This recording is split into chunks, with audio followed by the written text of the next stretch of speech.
As we know, Israel is constantly in the news fighting over the land.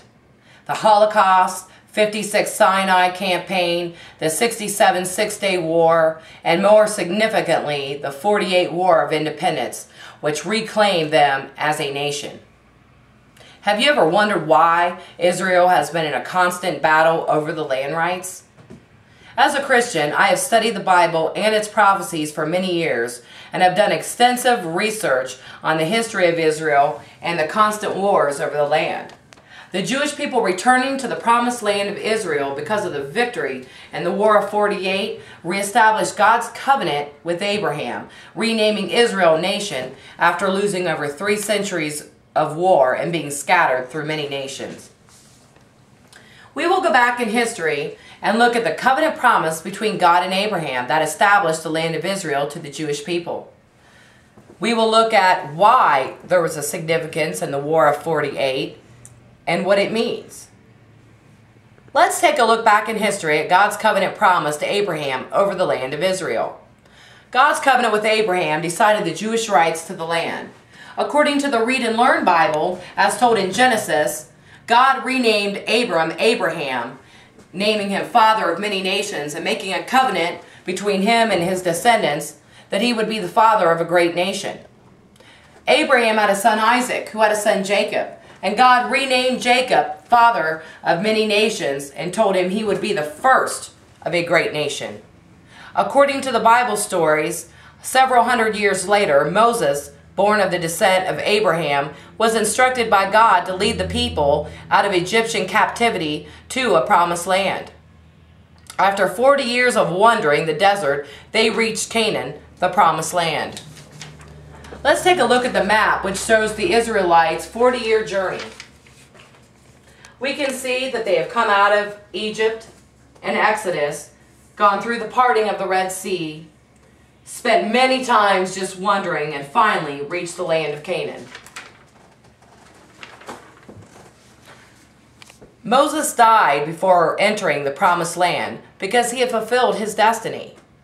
According to the website of Israel Science and Technology, around 1250 BC, God instructed Joshua to take over this land, which was inhabited by the Canaanites. According to the Haley's Bible Handbook, the Canaanites were a perverse people, worshiping false gods and sacrificing their infants to the god Baal. Joshua took over the land and divided it between 12 tribes. This established Abraham's covenant right of his Hebrew descendants for the land of Israel. Now that we have discussed the rights to the land, let's take a look at some of the battles over the land. The history of the battles over the land is fascinating, but the message is very clear. Israel's disobedience to God has caused severe consequences. God loved his people very much, but they turned their back on him by worshiping false gods. According to Haley's, it recounts Hoshea, the last king of Israel, who walked in the sin of his forefathers. God sent prophet after prophet, judgment after judgment, in an effort to turn the people back to him. But Israel was joined to their idols, and the wrath of God arose and removed Israel from the land. Numerous battles followed, including the Babylonian takeover and the more significant takeover by the Roman Empire, who killed 90% of the Israelites and made the remaining 10% slaves, and renamed the country Palestine. This went on with numerous battles for over 2,500 years. Finally, the people turned back to God, repented of their sins, and began the process of reestablishing God's covenant with Abraham for the promised land. Now that we know the many consequences of disobedience and genocide that the Israeli people endured for over 2,500 years, let's discuss the prophecy. Israel fulfilled God's prophecy by winning the War of Independence in 1948. According to the website of Israel Science and Technology, on May 14, 1948, under the direction of Ben-Gurion, the state of Israel was proclaimed according to the UN partition. This allowed the Jewish people scattered across the many nations to start returning home after thousands of years in other nations. This independence reclaimed the sovereignty of their ancient homeland and was announced on the day the last British forces left Israel. The surrounding Arab nations did not uphold this agreement, and fierce fighting over the land has continued, as seen in the 56 Sinai campaign, the 67 Six-Day War, and many others. Despite the constant battle over the Holy Land of Israel, they remain a strong, united front.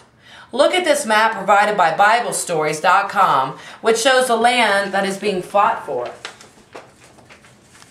Here is the land of Israel, with Judea, Samaria, Galilee, Perea, and the most holy Jerusalem, where the holiest of holies and the holiest tabernacles are. And this is really the land that's being fought for. Let's reflect on what we've learned. First, God made a covenant promise with Abraham, calling him the father of many nations and promising him the land of Israel. Second, the disobedience of the Israeli people caused consequences, including centuries of war over the land. Third, the War of Independence in 48 fulfilled God's promise to bring the people back to their own land. The Jewish people fulfilled the Bible's prophecy when they won the War of Independence in 48. They would return from many nations to the promised land of Israel, but it came with a cost of over 2,500 years of war over the land and genocide. This prophetic fulfillment reestablished God's covenant with Abraham. Israel is truly God's promised land. Unfortunately, the disobedience of the people kept them from this promise for centuries. But the covenant has been restored, and the people are returning back to their own land, but at a cost of constant war and life loss. This war over Israel will continue to escalate and cost lives, as we can see in the daily news. You can learn more about the history of Israel from many sources, including the Israel Science and Technology website, the Foundations for Freedom website, the Bible, and many others.